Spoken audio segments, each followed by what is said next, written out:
Indigo संकट पर action में डीजीसीए है। डीजीसीए का इंडिगो के सीईओ को नोटिस है। इंडिगो संकट के लिए सीईओ जिम्मेदार, ये डीजीसीए ने कहा है। इंडिगो के सीईओ से 24 घंटे में जवाब मांगा गया है।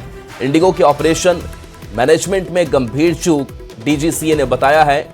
यात्री को सही जानकारी, सुविधा नहीं मिली, संचालन की पूरी जिम्मेदारी सीईओ की है, ये डीजीसीए ने कहा है। तो डीजीसीए की अब सख्ती जो है वो देखने को मिल रही है, क्योंकि अब तक हजारों फ्लाइट्स जो है वो कैंसिल हो चुकी है और इस कैंसिलेशन की वजह से यात्रियों में भारी नाराजगी, परेशानी, और इस बीच लगातार केंद्र सरकार हो या फिर डीजीसीए ये सख्त मॉनिटरिंग कर रहे हैं इस पूरे हालात पर, और कोशिश यही है कि हालात को सामान्य कर लिया जाए।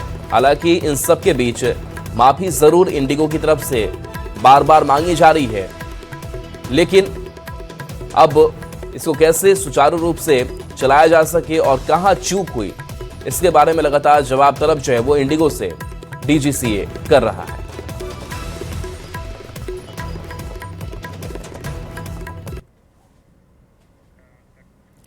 तो देश की सबसे बड़ी एयरलाइन कंपनी इंडिगो के ऑपरेशन में फ्लाइट के कैंसिल होने का सिलसिला जारी है। कल भी इंडिगो एयरलाइंस की 800 से ज्यादा उड़ानें रद्द हैं, जिससे यात्री परेशान है। हालांकि इंडिगो की उड़ानें रद्द होने के बाद मनमाने किराए पर केंद्र सरकार ने एक्शन लिया है। नागरिक उड्डयन मंत्रालय ने प्रभावित रूटों पर किराया तय किया है। शर्म करो। मुंबई एयरपोर्ट पर यात्री परेशान।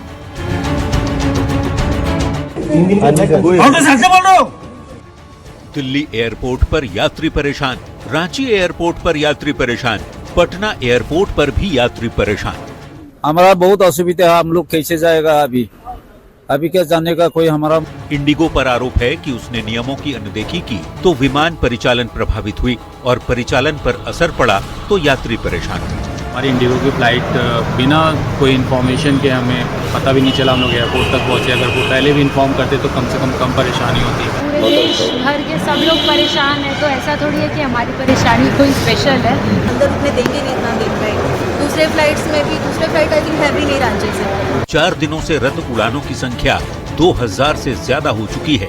इंडिगो के ऑपरेशन में लगातार 5वें दिन भी सुधार नहीं दिखा और शनिवार को भी देश के 4 बड़े एयरपोर्ट समेत कई शहरों से इंडिगो की 400 से ज्यादा फ्लाइट कैंसिल की गई। इससे अब तक 3 लाख से ज्यादा यात्री सीधे प्रभावित हुए हैं और यात्री परेशान हुए तो उनकी जेब पर एयरलाइंस कंपनियों की नजर गड़ गई। मनमाना किराया वसूला जाने लगा। तब सरकार सामने आई। नागरिक उड्डयन मंत्रालय ने प्रभावित रूटों पर किराया तय किया। 500 किलोमीटर की दूरी पर अधिकतम किराया 7,500 रुपए से ज्यादा नहीं होगा। और तो और नागरिक उड्डयन मंत्रालय ने खुद मॉनिटरिंग भी शुरू कर दी। संकट के बीच यात्रियों की मदद के लिए रेलवे ने भी बड़ा कदम उठाया है। स्पेशल ट्रेनें चलाने का फैसला हुआ। अलग अलग स्टेशनों और जोन से चलने वाली ट्रेनों में रेलवे ने 37 प्रीमियम ट्रेनों में 116 एक्स्ट्रा कोच जोड़े हैं। ये फैसला उन शहरों और रूट्स के लिए किया गया जहां इंडिगो के पैसेंजर्स की ज्यादा आवाजाही है। तो अभी जो हाल में बढ़ी हुई डिमांड है उसको मीट करने के लिए उत्तर रेलवे द्वारा बहुत सारे नए उपाय किए गए हैं, जैसे कोच का अटैचमेंट। बताया जा रहा है कि 10 से 15 दिसंबर तक ही हालात सामान्य हो पाएंगे। यानी फिलहाल इंडिगो की उड़ानें रद्द होने से यात्री परेशान हैं। कोई अपने ही रिसेप्शन में नहीं पहुंच पाया तो कोई एयरपोर्ट पर रात बिताने को मजबूर है। Bureau report, news 18। North Goa